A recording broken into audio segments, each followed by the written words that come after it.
This is what someone like you deserves. My mother-in-law's voice cut through the festive Christmas morning air as she thrust a battered teddy bear toward my 8-year-old daughter.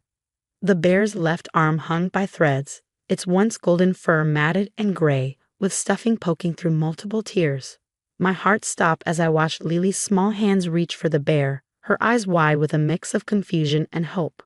Around us, my sister-in-law's children clutched their brand-new tablets and designer clothes, casting smug glances our way.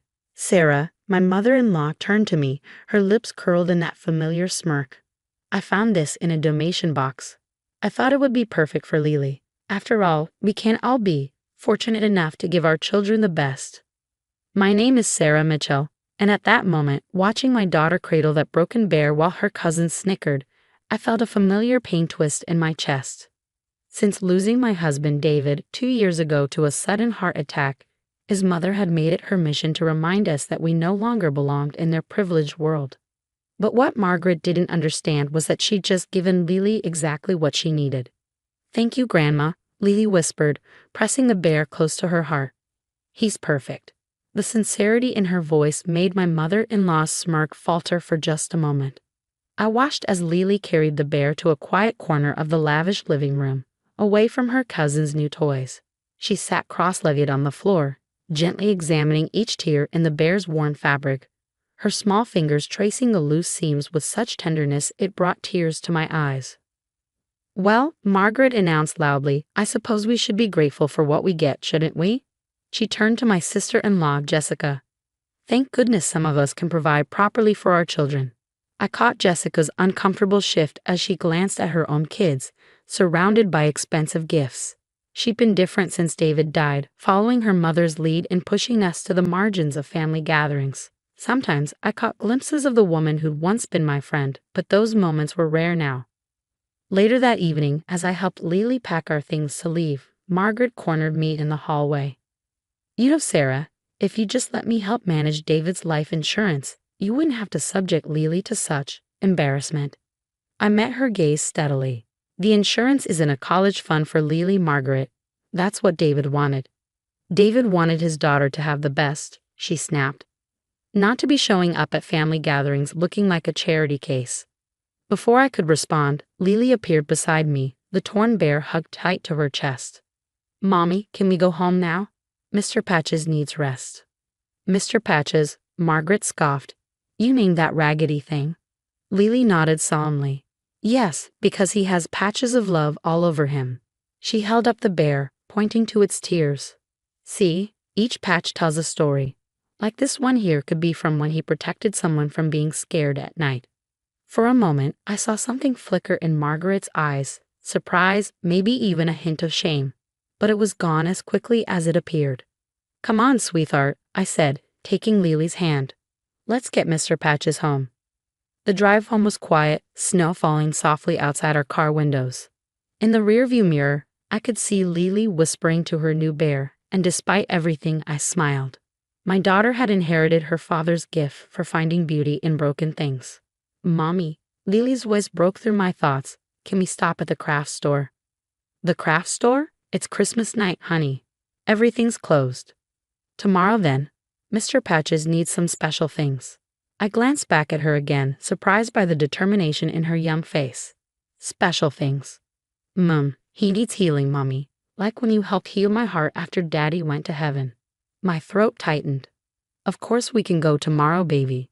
That night, as I tucked Lily into bed, she propped Mr. Patches carefully on her pillow.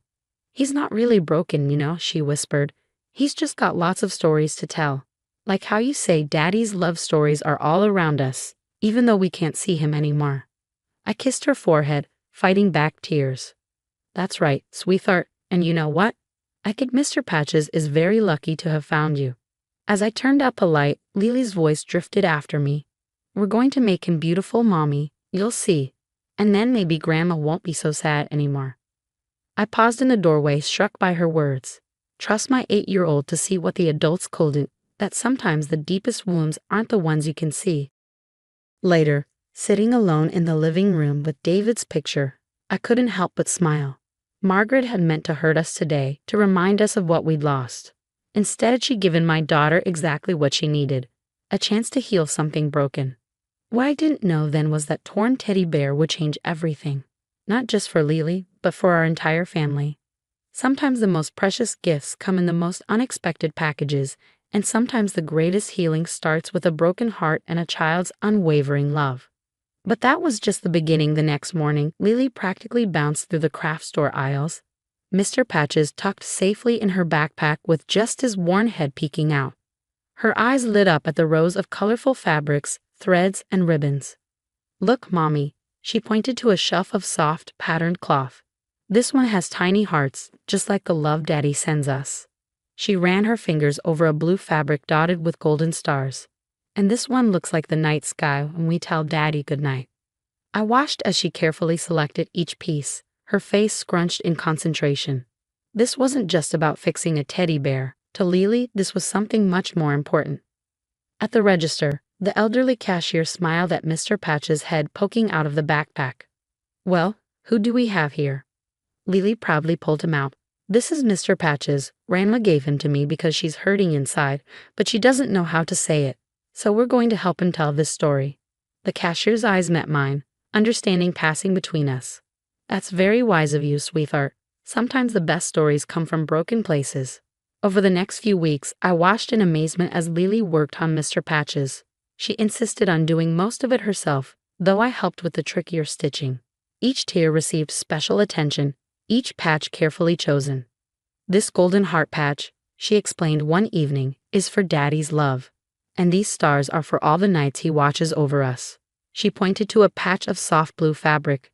"This is the color of Grandma's eyes when she used to smile, before she got sad."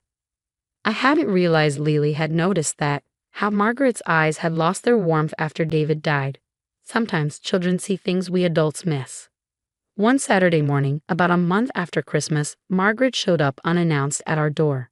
I could tell by her rigid posture that something was wrong. "Sarah," she said tersely, "I've come to discuss Lily's college fund. The market is quite favorable right now, and if you just let me—" "Grandma," Lily's excited voice interrupted as she ran down the stairs. "You came at the perfect time. Mr. Patches is almost ready." Margaret's carefully composed expression faltered. "That old bear? You still have it. Come see." Lily grabbed her grandmother's hand, catching Margaret so off guard that she actually followed. In Lily's room, Mr. Patches sat proudly on her bed. He was transformed. Each tier had been carefully mended with beautiful, meaningful patches. His arms were secure, his stuffing contained. But it was more than just repairs. Each patch told a story, creating a tapestry of love and memory. "See this one." Lily pointed to a patch near the bear's heart. "It's from Daddy's old tie. Mommy helped me. And this one is from the blanket you used to wrap me in when I was a baby. Remember, Grandma? You told me that story."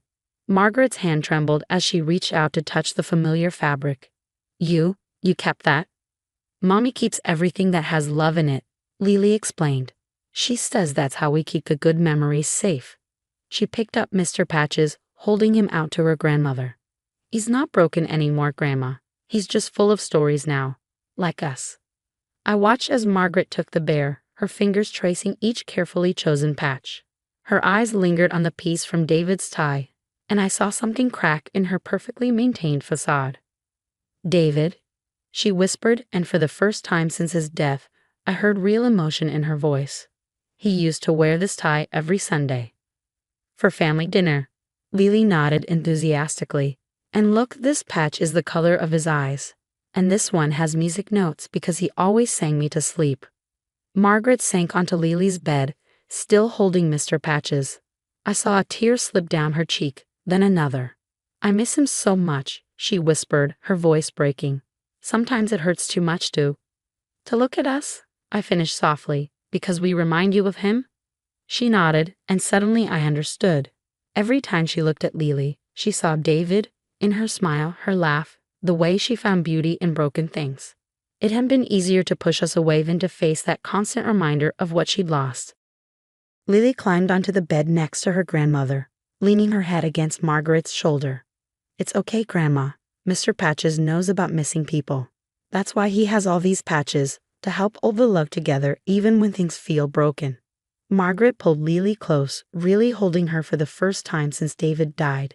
And as I watched them together, with that patchwork bear between them, I realized that sometimes healing comes in the most unexpected ways, through torn teddy bears, children's wisdom, and the simple act of acknowledging our shared pain. What happened next would change our family forever. But in that moment, watching my daughter teach her grandmother about love and healing, I already knew something miraculous was taking place. Spring arrived, bringing with it unexpected changes. Margaret began visiting regularly, not to discuss money or the college fund, but to spend time with Lily. Each visit, she brought a small memento from David's childhood, a baseball card he treasured, a medal from his high school swimming days, photos I'd never seen before. I thought, she said one afternoon, watching Lily add another meaningful patch to Mr. Patch's, these might make good stories for him. It became their ritual. Every weekend, Margaret would come over with a new memory to share. She and Lily would sit together, adding patches and telling stories. Sometimes they laughed, sometimes they cried, but always they healed a little more. Jessica noticed the change too. One day she arrived with her children, carrying a box of old fabric scraps. Mom found these in the attic, she explained hesitantly. They're from when we were kids. I thought maybe Lily could use them for Mr. Patches. Her children, who had once smirked at the torn bear, now sat fascinated as Lily explained the meaning behind each patch. To my surprise, they started bringing their own torn toys to her, asking if Mr. Patches could help make them better. Soon, Lily's room became a kind of healing place. Her cousins would come over with their damaged stuffed animals, and together they would choose patches and share stories. Margaret would sit with them, teaching them to sew, passing down the skills her own mother had taught her. You know, Margaret told me one day as we watched the children work, I was wrong about so many things, Sarah. I thought wealth and status were what made a family strong. But watching Lily with that bear, she understood something I'd forgotten. I looked at her questioningly, that it's our broken places that make us beautiful. The way we patch ourselves together, the stories we share, that's what really matters. As summer approached, word about Mr. Patches spread beyond our family. It started when Lily's teacher asked her to bring him for show and tell. The other children were captivated by his patchwork of stories, and soon parents were approaching me at school pickup, telling me about their own children's torn toys and broken hearts. That's when Margaret surprised us all. She came over one Sunday, more animated than I'd seen her in years. I've been thinking, she announced. The guest house at my place, it's just sitting empty. What if we turned it into a place where children could bring their torn toys? A healing place, like Lily's room, but bigger. Lily's eyes lit up. Like a hospital for stuffed animals? Exactly, Margaret smiled. We could call it Mr. Patch's place, a space where children can learn to mend things, share stories, and understand that being broken doesn't mean being worthless. And so, on what would have been David's birthday, we opened Mr. Patch's place. Margaret transformed the guest house into a warm, welcoming space filled with fabric, thread, and children's laughter. Lily became known as the head healer, teaching other children what she learned about healing broken things and broken hearts. Jessica's children became regular volunteers, proudly wearing badges that identified them as patch partners.